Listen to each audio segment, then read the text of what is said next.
Welcome to Sweet Life Beat Life. We hope this video helps. In this video, I will explain how to get a tally in a frequency distribution. Tallying is a fundamental step in organizing raw data, making it easier to understand and analyze. It involves using simple marks to count how often each data point or category appears.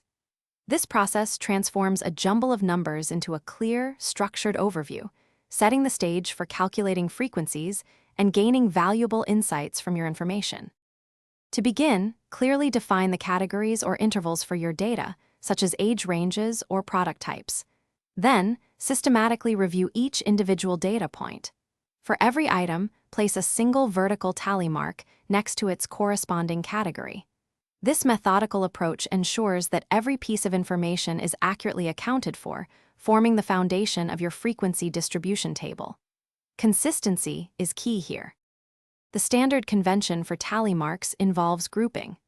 After making 4 individual vertical marks for a category, the 5th mark is drawn diagonally across the previous 4.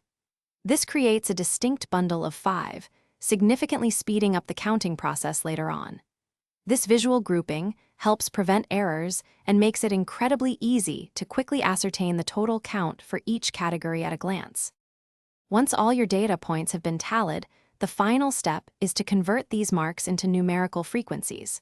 Simply count the total number of tally marks within each category, remembering that each crossed-out group represents 5.